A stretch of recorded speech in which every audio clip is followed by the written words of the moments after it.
പണ്ട് പറഞ്ഞതൊക്കെ മറക്കുന്ന സഖാക്കൾ വീണ്ടും അതേ തെറ്റ് ആവർത്തിക്കുകയാണ്. ദേശീയപാതകളിലെ ടോൾ പിരിവിനെ ഒരു കാലത്ത് അതിരൂക്ഷമായി വിമർശിച്ച പാർട്ടിയാണ് CPM. മഹാരാഷ്ട്രയിലും മറ്റും ദേശീയപാതയുമായി ബന്ധപ്പെട്ട പ്രക്ഷോഭങ്ങൾക്ക് വരെ നേതൃത്വം നൽകിയവരാണിവർ.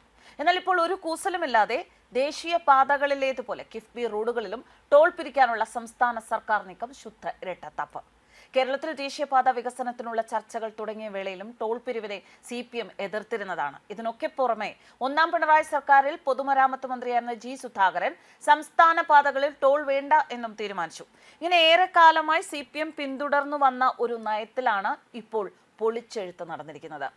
2019 ജൂൺ 14 നിയമസഭയിൽ കിഫ്ബി നടപ്പാക്കുന്ന പദ്ധതികളിൽ നിന്ന് വരുമാനം ലഭിക്കാൻ യൂസർ ഫിയോ ടോളോ പിരിക്കുന്ന കാര്യം ആലോചനയിലുണ്ടോ എന്ന ചോദ്യത്തിന് ഇല്ല എന്നാണ് ധനമന്ത്രി തോമസ് ഐസക് മറുപടി പറഞ്ഞിരുന്നത്. ടോൾ പിരിവ് ഉൾപ്പെടെയുള്ള വരുമാന മാർഗങ്ങളാവാം എന്ന് കിഫ്ബി നിയമം അനുശാസിക്കുന്നുണ്ട് എങ്കിലും CPMന്റെ പ്രഖ്യാപിത നയം അനുസരിച്ചായിരുന്നു കേന്ദ്ര കമ്മിറ്റി അംഗമായ തോമസ് ഐസക് അന്ന് മറുപടി നൽകിയത്.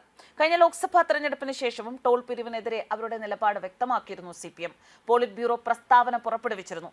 തിരഞ്ഞെടുപ്പ് പൂർത്തിയായപ്പോൾ റോഡ് ടോൾ ടാക്സ് 5% കേന്ദ്ര സർക്കാർ കൂട്ടിയെന്നും ജനങ്ങളുടെ യാത്രാ ചെലവിന് പുറമെ നിത്യോപയോഗ സാധനങ്ങൾക്ക് വില കൂടും എന്ന് വിമർശിക്കുകയും ചെയ്തു. 2024 ജൂൺ 3 ഈ പ്രസ്താവന എന്ന് ഓർക്കണം. എന്നാൽ ഇപ്പോൾ ഈ നിലപാടുകളൊക്കെ കാറ്റിൽ പറത്തിയിരിക്കുന്നു. സർക്കാർ നയം മാറിയിരിക്കുന്നു. 50 കോടിയിലേറെ മുതൽ മുടക്കി നിർമ്മിക്കുന്ന റോഡുകളിൽ ടോൾ പിരിക്കാനുള്ള സാധ്യതാ പഠനം നടത്തുകയാണ് കിഫ്ബി. വരുമാന മാർഗം ഉണ്ടാക്കാനുള്ള നടപടികളുമായി മുന്നോട്ട് പോകാനാണ് മുഖ്യമന്ത്രിയുടെ സാന്നിധ്യത്തിലുള്ള ഉന്നതതല യോഗത്തിന്റെ അനുമതി. LDFൽ ആലോചിച്ചു എന്ന് കൺവീനർ പറയുന്നു. അത് തള്ളാതെ MV ഗോവിന്ദനും ധനമന്ത്രിയും നിലപാടെടുക്കുകയാണ്. തിരുവനന്തപുരത്ത് കിഫ്ബി റോഡുകളിൽ ടോൾ പിരിക്കുന്നതിനെ കുറിച്ച് LDFൽ ആലോചന നടന്നിട്ടുണ്ട് എന്ന് ഇടതുമുന്നണി കൺവീനർ TP രാമകൃഷ്ണൻ പറയുന്നുണ്ട്. അതേസമയം ഇക്കാര്യം തീരുമാനിച്ചിട്ടില്ല എന്ന് CPM സംസ്ഥാന സെക്രട്ടറി MV ഗോവിന്ദനും ധനമന്ത്രി KN ബാലഗോപാലും പ്രതികരിക്കുകയും ചെയ്തു. കേന്ദ്ര സർക്കാർ ഏർപ്പെടുത്തിയ സാമ്പത്തിക ഉപരോധത്തിന്റെ പശ്ചാത്തലത്തിൽ വൻകിട പദ്ധതികളിൽ നിന്ന് വരുമാനം ഉണ്ടാക്കാനുള്ള സംവിധാനം സംസ്ഥാനം ഉപയോഗിക്കേണ്ടി വരും എന്നാണ് TP പറഞ്ഞത്. ടോൾ പിരിവിന്റെ കാര്യം മന്ത്രിസഭയിൽ വരട്ടെ എന്നും അപ്പോൾ ആലോചിക്കാമെന്നും അദ്ദേഹം പറയുന്നുണ്ട്.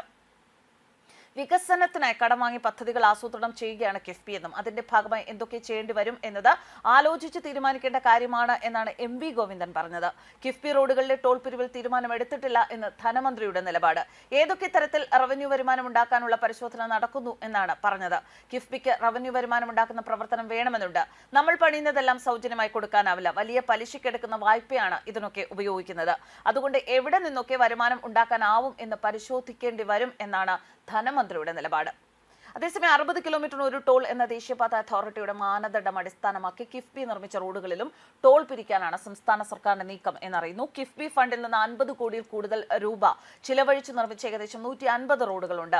NH 66 കാസർഗോഡ് തലപ്പാട് മുതൽ തിരുവനന്തപുരം കാരോട് വരെയുള്ള 645 കിലോമീറ്റർ വികസനം പൂർത്തിയാകുമ്പോൾ 10 ടോൾ പ്ലാസകൾ തുറക്കാനാണ് ദേശീയപാത അധികൃതർ തീരുമാനിച്ചിരിക്കുന്നത്. തിരുവനന്തപുരത്ത് തിരുവല്ലത്ത് സ്ഥാപിച്ച ടോൾ പ്ലാസയ്ക്ക് പുറമെയാണിത്. ഇതോടെ എവിടേക്ക് പോയാലും ടോൾ കൊടുക്കേണ്ട അവസ്ഥയിലാവും വാഹന ഉടമകൾ. NHുമായി ബന്ധപ്പെടുത്തി പ്രഖ്യാപിച്ച ഔട്ടർ റിംഗ് റോഡിനും ടോൾ ഉറപ്പാണ്. 50 കോടി രൂപയിൽ കൂടുതൽ നിർമ്മാണ ചെലവ് വന്ന പാതകളിൽ ടോൾ ഈടാക്കണം എന്ന കിഫ്ബിയുടെ നിർദ്ദേശത്തിന് മുഖ്യമന്ത്രി പിണറായി വിജയൻ, ധനമന്ത്രി KN ബാലഗോപാൽ, വ്യവസായ മന്ത്രി P. രാജീവർ എന്നിവർ പങ്കെടുത്ത യോഗം അംഗീകാരം നൽകിയിരുന്നു. ഈ നിർദ്ദേശം അതേപടി മന്ത്രിസഭയും അംഗീകരിച്ചാൽ 150 റോഡുകളിലും പണം കൊടുത്ത് സഞ്ചരിക്കേണ്ടി വരും. രാജ്യത്ത് തന്നെ ഏറ്റവും കൂടുതൽ വാഹന നികുതി ഈടാക്കുന്ന ഒരു സംസ്ഥാനമാണ് കേരളം. ഒരു യാത്രയിൽ പല ടോളായിരിക്കും. ചരക്കുകൾക്ക് വില കൂടും. കാറിന് 100 രൂപയ്ക്ക് മുകളിലാണ് ദേശീയപാതകളിലെ ടോൾ നിരക്ക്. ചരക്ക് ലോറികൾക്ക് 500 രൂപയിലേറെയാണ് ഒരു വട്ടം കടന്നു പോകാനുള്ള നിരക്ക്. യാത്രയിലുടനീളം ഇടവിട്ട് ടോൾ കൊടുക്കേണ്ടി വരുമ്പോൾ പച്ചക്കറി ഉൾപ്പെടെ നിത്യോപയോഗ സാധനങ്ങളുടെ വില വർദ്ധിക്കും. ടൂറിസ്റ്റ് ടാക്സികളുടെയും ബസ്സുകളുടെയും നിരക്ക് കൂടുന്നത് വിനോദസഞ്ചാരികളെയും ബാധിക്കും. ദേശീയപാത ഉപയോഗിക്കുന്ന ട്രാൻസ്പോർട്ട് ബസ്സുകൾക്കും ടോൾ കൊടുക്കേണ്ടി വരും. കർണാടകയിൽ ടോൾ പാതകളിലൂടെ കടന്നുപോകുന്ന ട്രാൻസ്പോർട്ട് ബസ്സുകളിൽ 20 രൂപ വരെ ടിക്കറ്റ് നിരക്ക് വർദ്ധിപ്പിച്ചിരുന്നു. NH 66 തിരുവനന്തപുരം കൊല്ലം ജില്ലകളിൽ 2 വീതവും ആലപ്പുഴ, എറണാകുളം, തൃശൂർ, മലപ്പുറം, കോഴിക്കോട്, കണ്ണൂർ, കാസർഗോഡ് ഓരോന്നുമാണ് ടോൾ പ്ലാസകൾ ഉണ്ടാവുക. എന്തായാലും NH 66 ടോൾ പ്ലാസകൾ ഏതൊക്കെയാണ് എന്ന് പറയാം. കാസർഗോഡ് പുല്ലൂർ പെരിയ, കണ്ണൂർ കല്യാശ്ശേരി, കോഴിക്കോട് മാമ്പുഴ, മലപ്പുറം വെട്ടിച്ചിറ, തൃശൂർ നാട്ടിക, എറണാകുളം കുമ്പളം, ആലപ്പുഴ കൊമ്മാടി, കൊല്ലം ഓച്ചിറ, കല്ലുവാതുക്കലിൽ ശ്രീരാമപുരം, തിരുവനന്തപുരം തിരുവല്ലം. രണ്ടാമത്തെ സ്ഥലം നിശ്ചയിച്ചിട്ടില്ല. എന്തായാലും ഇനി ടോളും കൂടി കൊടുത്ത് നമുക്ക് മുടിയാം. News desk കർമാനസ്.